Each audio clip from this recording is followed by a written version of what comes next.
सिन्हा जी आपका बहुत बहुत स्वागत है। तो खेला हो गया बिहार में सिन्हा साहब? नमस्कार। अब खेला की जानकारी हमें नहीं है। बिहार में राजनीतिक अस्थिरता का वातावरण है, ये सब लोग देख रहे हैं। ठीक है, आपने कहा राजनीतिक अस्थिरता का वातावरण है, तो क्या बीजेपी आगे आएगी इस राजनीतिक अस्थिरता के वातावरण को खत्म करने के लिए विजय सिन्हा जी? नहीं, देखिए, भारतीय जनता पार्टी राज्य हित और राष्ट्र हित में हमारा सक्षम नेतृत्व जो है, क्योंकि ये हमारा जो नेतृत्व है वो कोई व्यक्ति या कोई वंश का, किसी जाति और किसी परिवार का नेतृत्व नहीं है, ये सामूहिक नेतृत्व है और सक्षम नेतृत्व है। और सक्षम नेतृत्व हर घटना चक्र पर पूरी गंभीरता के साथ नजर रखते हैं और वो जो भी निर्णय करते हैं हमारी पार्टी उसे स्वीकार ही नहीं करती, स्वागत करती है। और नेतृत्व मेरा सक्षम है, राज्य हित राष्ट्र हित में वो जो भी निर्णय करेंगे, उचित निर्णय करेंगे, वो गंभीरता से देख रहे हैं। तो राष्ट्र हित में तो आपको बिहार की नीतीश कुमार सरकार बचा लेनी चाहिए, क्योंकि नीतीश जी अब खबर हमारे पास है सूत्रों के हिसाब से कि आरजेडी के साथ चलना नहीं चाहते, मन बना लिया उन्होंने। आज तेजस्वी एट होम में भी नहीं पहुंचे राज्यपाल की। वो देखिए, मेरा नेतृत्व जब निर्णय लेगा तो लोगों को जानकारी भी मिलेगी, सूचना भी मिलेगी। लेकिन विजय सिन्हा जी एक बात बताइए, आप बिल्कुल मुखर आलोचक रहे नीतीश कुमार के पिछले लगभग 20 महीने से, 20 या 21 महीना, प्लीज वक्त मुझे जरा कंफर्म कर लीजिएगा। अब एकदम से नीतीश कुमार आपके मुख्यमंत्री हो जाएंगे, नेता हो जाएंगे, कैसे समझा पाएंगे आपके कैडर को जो नीतीश कुमार से बहुत नाराज है? इनफैक्ट मुझे याद है 2020 का चुनाव आप लोगों ने तो नीतीश कुमार के पोस्टर नहीं लगाए थे, मोदी जी के नाम पर चुनाव लड़ा था। नहीं, मैं बता दूं आपको कि भारतीय जनता पार्टी का हर कार्यकर्ता एक सैनिक के रूप में सेवा के भाव से काम करता है अपने नेतृत्व के निर्देश पर। और हमारा नेतृत्व हमेशा राष्ट्र प्रथम की भाव से चलते हैं, पार्टी बाद में आती है और उसी भाव में हम लोग भी काम करते हैं। तो जब सक्षम नेतृत्व हमारा जो भी निर्णय लेंगे या निर्देश देंगे, कमांडर के आदेश पर सैनिक खड़ा रहता है। और मैं भी मुखरता के साथ जनहित की समस्याओं को लेके पूरी ताकत से समाज के हित में सरकार को सजग करने का प्रयास किया है। आपको लगता है क्या हुआ लालू यादव और नीतीश कुमार के बीच? आप भी राजनीतिक कार्यकर्ता हैं, बीजेपी के कार्यकर्ता हैं, आपको भी जानकारी होती होगी, आपके भी तमाम एमएलए दोस्त होंगे, आप इतने सीनियर नेता है, क्या गड़बड़ हो गई लालू यादव और नीतीश कुमार के बीच? समझाइए ना विजय जी थोड़ा सा। देखिए, एक सच्चाई तो सामने आ ही रही है ना कि जब से महागठबंधन की सरकार बनी, बिहार के अंदर अपराध भ्रष्टाचार चरम पर पहुंच गया। आज एक व्यक्ति 5-5 विभाग का मंत्री बन के बैठे हैं और पूरे विभाग के अंदर अराजकता का माहौल है। नेता प्रतिपक्ष के नाते हमने सड़क से सदन तक इस मामला को उठाया, लोग जवाब नहीं दे पा रहे हैं। किस तरह से लूट का वातावरण बन रहा है, क्या माहौल बिहार के अंदर है। आज आरजेडी के एक मंत्री इजराइल मंसूरी एक राहुल साहनी की हत्या करते हैं, करवाने उनका नाम आया, लोग उसके परिवार के लोग एफआईआर करने गए। मुख्यमंत्री ने कागज सदन में जब हम लोगों ने हंगामा किया तो मांगा, लेकिन उस पर एफआईआर नहीं होने दिया। कौन दबाव दिया, किसके कारण उसको रोका गया? राजद कोटे से वो मंत्री थे, जवाब तो बनता है। ठीक है, बिहार के अंदर ये क्या अराजकता का माहौल है? ठीक है, तो अराजकता के माहौल को दूर करेंगे। रवि, इसके बाद आप अपना सवाल पूछिएगा, दिखाइए रवि को फ्रेम में। तो इस अराजकता के माहौल को दूर करेंगे नीतीश जी के साथ आकर? बिल्कुल बिल्कुल पूछिए, ऐसे सवाल है विजय जी। हमारा सवाल ये है कि गृह मंत्री तो एक बात आपको दूंगा मैं सीधे, बताइए इस अराजकता के माहौल को दूर करेंगे नीतीश कुमार जी के साथ आकर बीजेपी के नेता?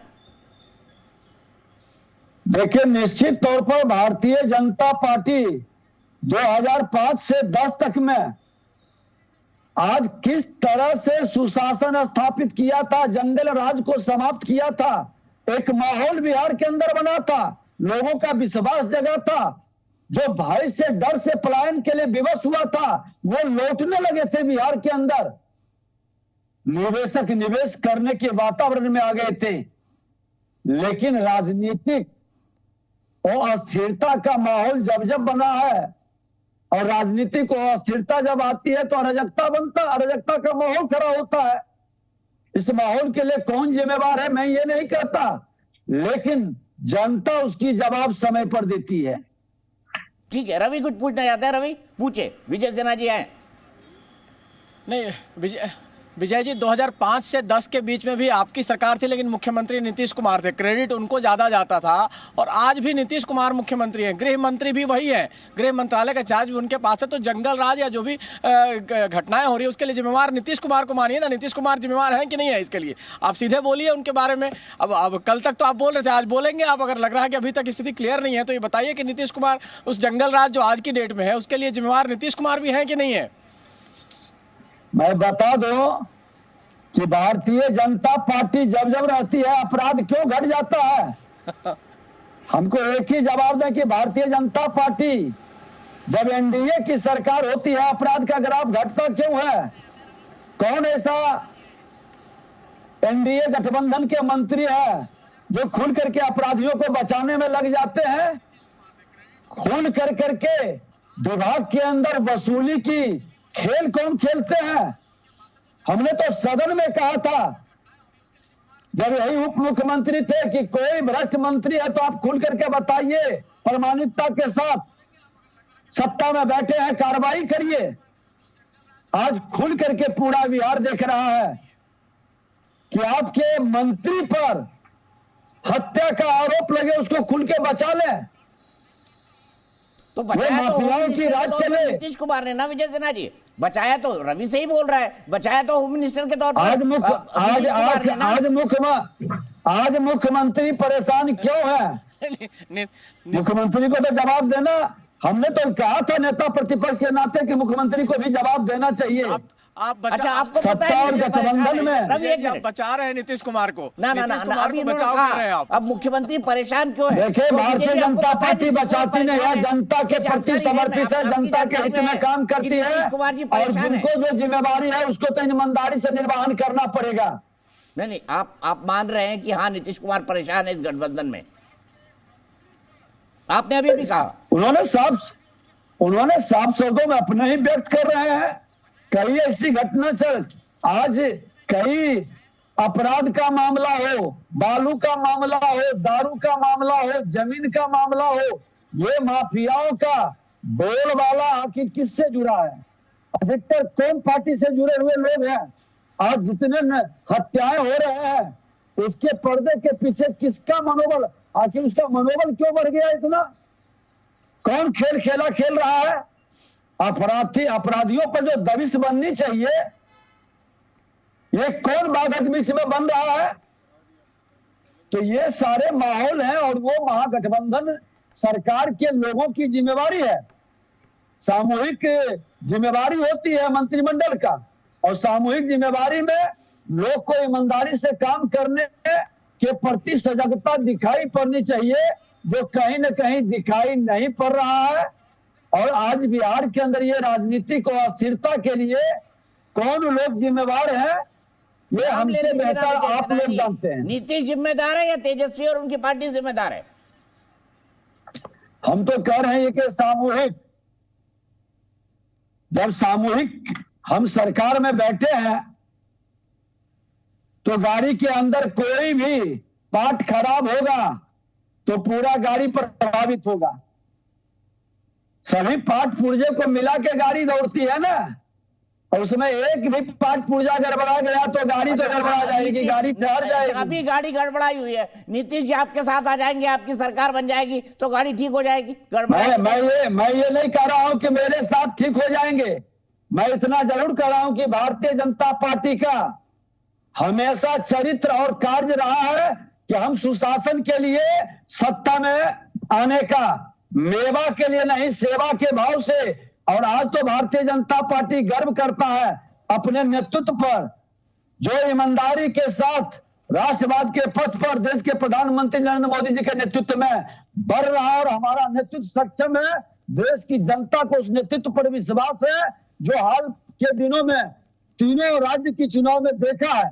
इसलिए भाजपा के कार्यकर्ता कंफ्यूजन में नहीं है, क्योंकि जानता है कि मेरा नेतृत्व सत्ता का लोभी नहीं है और सत्ता के लिए राजनीति नहीं करता, सेवा के लिए और राष्ट्रवाद को प्राथमिकता दे करके राजनीति करता है। ठीक है विजय जी, रविंद्र आप एक सवाल पूछना चाहते हैं और रविंद्र इस वक्त विनोद तावड़े जी के घर है जो कल आने वाले हैं, लेकिन उससे एक बात जानना चाहता हूं। आपने ट्रस्ट की बात की, आपने भरोसा की बात की, अब नीतीश कुमार पे भरोसा कर लेंगे? कहीं ये ना हो 3 महीने बाद चुनाव से ठीक पहले वो बोले कि ये सांप्रदायिक शक्तियों के खिलाफ हमें संघर्ष करना है, मैं वापस इंडिया गठबंधन का संयोजक बन रहा हूँ, ये भी कर सकते हैं वो? तो भरोसा कर लेंगे आप लोग? मैं बता चुका हूं कि मेरा सक्षम नेतृत्व का जो निर्णय होता है, भाजपा का कार्यकर्ता अपने नेतृत्व पर विश्वास करता है, क्योंकि वो नेतृत्व सामूहिक नेतृत्व है। बने आप बना लेंगे, नेतृत्व कहता है कि नीतीश कुमार जी मुख्यमंत्री रहेंगे, आप सहजता से स्वीकार कर लेंगे जिसके खिलाफ आप अभी तक? मैं तो बता रहा हूं कि मेरा सक्षम नेतृत्व के निर्णय बड़े ही सोच समझ करके राज्य और राष्ट्र के हित में होता है। कोई हड़बड़ी में कोई गड़बड़ी का जगह नहीं रहता है। मतलब नीतीश कुमार जी आपके साथ डील हो गई है विजय जी? मैं तो नहीं कह रहा हूं, ये तो आप कह रहे हैं। नहीं, आप जो संकेत दे रहे हैं उससे तो यही लग रहा है। रविंद्र आपका सवाल। बिल्कुल दीपक जी, विजय जी से यही जानना चाहते हैं कि योगी आदित्यनाथ यूपी के मुख्यमंत्री है, उन्होंने कहा कि 400 पार, और बीजेपी के तमाम बड़े नेता कहते हैं कि 400 पार।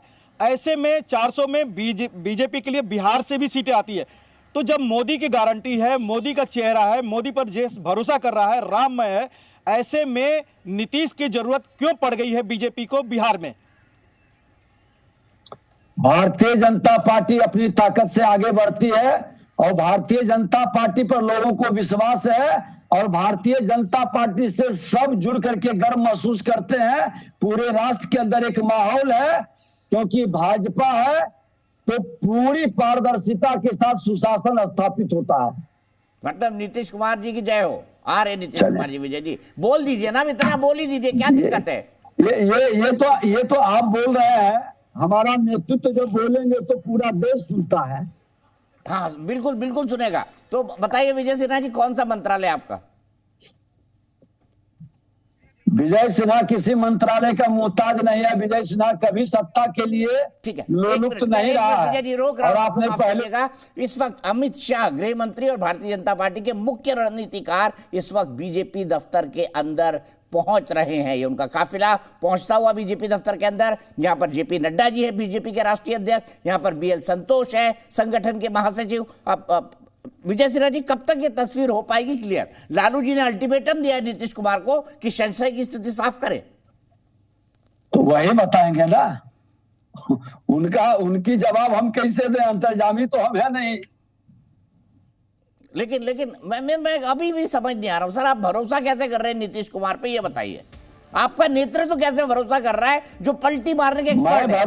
2013 में पलटी मारी, 2015 के बाद 2017 में पलटी मारी, फिर उसके बाद 2019 आया, उसके बाद आपके साथ सरकार बनाई, उसके बाद फिर पलटी मार रही, अब फिर पलटी मार रहे हैं। मैं भरोसा अपने नेतृत्व पर करता हूं। अच्छा, ये सब कुछ नेतृत्व है, लेकिन विजय सिन्हा जी आप तो बड़े कटु और मुखर आलोचक थे नीतीश कुमार के, अब कैसे उनके साथ मंच साझा करेंगे, बताइए ना। मैं तो बता देता हूं, कभी माननीय राज्यपाल महोदय के यहाँ हम विपक्ष में रहे या सत्ता में रहे, हमारा आरजेडी हो, जदयू हो या कम्युनिस्ट पार्टी हो, मैं सबके साथ मंच साझा करता हूं। संवैधानिक पद का और संवैधानिक जिम्मेवारी का मैं निर्वहन करता हूं और सम्मान करता हूं। ठीक है विजय जी, मैं एक मिनट रविंद्र के पास चल रहा हूं, आप थोड़ी देर बने रहिए, दिलचस्प बातचीत हो रही है आपसे। रविंद्र, ये बैठक बिहार को लेकर ही है और चिराग पासवान जी को क्या अमित शाह जी ने वक्त दे दिया है? क्योंकि ये कहा जा रहा है कि चिराग पासवान जी जो है अमित शाह जी से, जेपी नड्डा जी से और बीएल संतोष जी से बीजेपी दफ्तर में मिल सकते हैं। उन्होंने खुद कहा कि हाँ, मैंने मिलने का वक्त मांगा है। एनडीए का मौजूदा जो गठबंधन है, जीतन राम मांझी से नित्यानंद राय मिल लिए हैं कल, और जीतन राम मांझी इस गठबंधन के लिए तैयार है। पशुपति पारस उन्होंने भी कहा है कि बीजेपी जो फैसला करे हम तैयार है। उपेंद्र कुशवाहा अपनी नाराजगी दिखा चुके हैं। बीजेपी का मानना है वो चले जाए तो कोई फर्क नहीं पड़ता है, क्योंकि नीतीश के अगर आते हैं तो लव कुश उनके साथ आ जाएगा और सम्राट चौधरी जो हमारा अध्यक्ष है वो कुशवाहा समाज का बीजेपी में एकमात्र नेता बन जाएगा। अब बच गए चिराग पासवान। चिराग पासवान को इस गठबंधन से बहुत ज्यादा परेशानी नहीं होगी। नीतीश कुमार के साथ 2020 में जो उन्होंने एक 36 का आंकड़ा बनाया था, वो कड़वाहट कैसे दूर हो और ये जो इनकी जो डिमांड रही है लोकसभा और विधानसभा में, उसको पूर्ति कैसे होगी, उसका आश्वासन मिल जाएगा और चिराग पासवान भी भरोसे में आ जाएंगे। तो ये मुलाकात होगी। चिराग पासवान को बुलाया गया है बीजेपी विस्तार केंद्र में, जहां अमित शाह खुद हैं, वो बात करेंगे चिराग पासवान से। ठीक है, मैं आगे शिवानंद तिवारी का स्टेटमेंट आपको सुनाता हूं। वो कह रहे हैं उन्होंने नीतीश से मिलने का वक्त मांगा था लेकिन नीतीश ने वक्त नहीं दिया। इस पे प्रशांत से भी बात करेंगे। प्रशांत बताइए, अब अलग अलग दोनों एक दूसरे के बारे में मतलब सहमति बनेगी विधायक दल के अंदर, तभी आप राज्यपाल के पास जाकर औपचारिक तौर पर बात कर सकते हैं, बता सकते हैं। नीतीश कुमार इस्तीफा नहीं दे रहे, क्या ये विधायक दल की बैठक का इंतजार है? उसके बाद एक सामूहिक पत्र वो लेकर जाएंगे, गवर्नर को सौंप देंगे और फिर उसके तुरंत बाद जो है उनको फिर से सरकार बनाने का मौका मिल जाएगा, क्योंकि बहुमत का आंकड़ा तो है उनके पास बीजेपी के साथ मिलकर। देखिए दीपक जी, नीतीश कुमार भी इंतजार कर रहे हैं कि कल जो पटना में बीजेपी की बैठक हो रही है राष्ट्रीय कार्यकारिणी की, स्टेट कार्यकारिणी की, उस बैठक में क्या फैसला होता है और विनोद तावरे दिल्ली आलाकमान से क्या आदेश लेके आते हैं, क्योंकि जो कल की बैठक है उसके बाद बिहार के तमाम जिला अध्यक्षों को भी बुलाया गया है और बीजेपी के तमाम कार्यकर्ता भी उसमें रहेंगे, बड़े लीडर भी रहेंगे। उनसे ये बातें शेयर की जाएंगी जो आलाकमान से आई है, वहाँ से जो निर्देश आएंगे। उसके बाद जो फैसला होगा उस फैसला से नीतीश कुमार को अवगत कराया जाएगा और उसके बाद नीतीश कुमार के यहाँ भी बैठक है। इसके साथ साथ एक जानकारी आपको देता हूँ कि कल आरजेडी की भी बैठक है। आरजेडी ने अपने तमाम जो एमएलए हैं, एमएलसी हैं, जो सांसद हैं, राज्यसभा सदस्य हैं, उन तमाम लोगों को बुलाया है और उनके साथ बैठक हो रही है। यानी कल पटना में बैठकों का दौर चलेगा और ये तय हो जाएगा कि जैसे ही बीजेपी की तरफ से हरी झंडी मिल जाएगी उसके बाद नीतीश कुमार इस्तीफा देने राजभवन पहुंचेंगे। लेकिन ये तारीख 28 की होगी, क्योंकि 28 को 12 बजे, अब तक जो सूत्र बता रहे हैं कि 28 तारीख को 12 बजे में नीतीश कुमार राजभवन जाएंगे, वहां पहले अपना इस्तीफा सौंपेंगे, उसके बाद एनडीए के साथ अपने जो आंकड़े हैं उसको लेकर के एक वो सरकार बनाने का राज्यपाल के पास फिर से अपना वो निवेदन डालेंगे। उसके बाद फिर उसी शाम यानी 28 की शाम में ही ये जो अब तक जानकारी मिल रही है उसके हिसाब से यहाँ कैबिनेट का गठन के जो शपथ ग्रहण की जो प्रक्रिया है वो पूरी कर ली जाएगी। सबसे पहले मुख्यमंत्री नीतीश कुमार और उनके साथ डिप्टी सीएम के तौर पर बीजेपी की तरफ से एक व्यक्ति का नाम होगा जिसका शपथ ग्रहण कराया जाएगा। बाकी जो मंत्रिमंडल का विस्तार है वो 2 दिनों के बाद किया जा सकता है।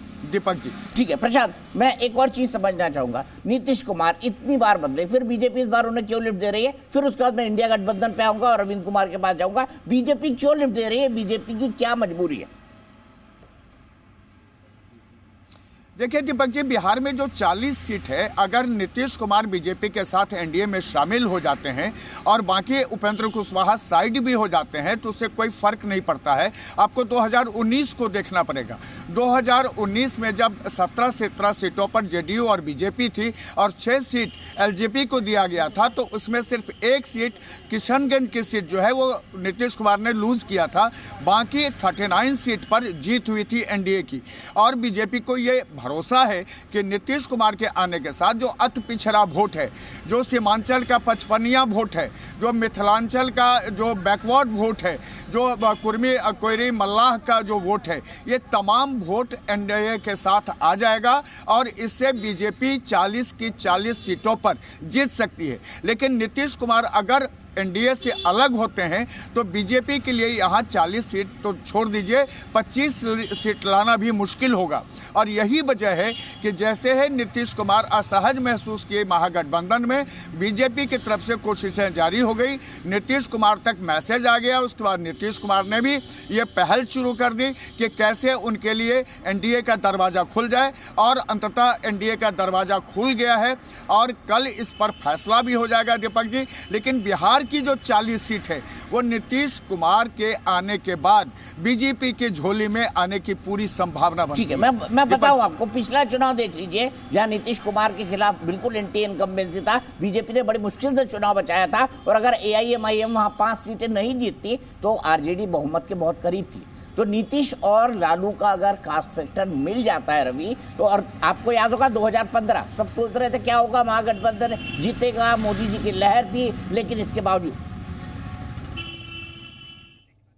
ठीक है, ब्रेक के बाद कंटिन्यू करेंगे। बहुत दिलचस्प सवाल है। दिलचस्प सवाल यह है कि 2015 में कैसे हारे थे भारतीय जनता पार्टी, क्योंकि आरजेडी और जेडीयू का वोट कंबाइन मिलकर जो जातिगत समीकरण है बिहार के, वो ऐसे हैं कि आरजेडी और जेडीयू का बड़ा अपर एज हो जाता है। इसको संभालने के लिए राम लहर के साथ साथ जो है सामाजिक समरसता की लहर, सामाजिक न्याय की लहर, ये भारतीय जनता पार्टी चाहती है। और इसका एक बड़ा संकेत ये होगा, इंडिया खत्म, इंडिया ऑलमोस्ट खत्म है। ममता अलग हो गई है, पंजाब में आप अलग हो गई है, और उसके बाद नीतीश कुमार जो संयोजक थे, बनने की कोशिश कर रहे थे, प्रधानमंत्री पद का चेहरा बनना चाहते थे, वो अब जाके चले गए हैं एनडीए के साथ। ऐसे संकेत अभी मिल रहे हैं। Z News.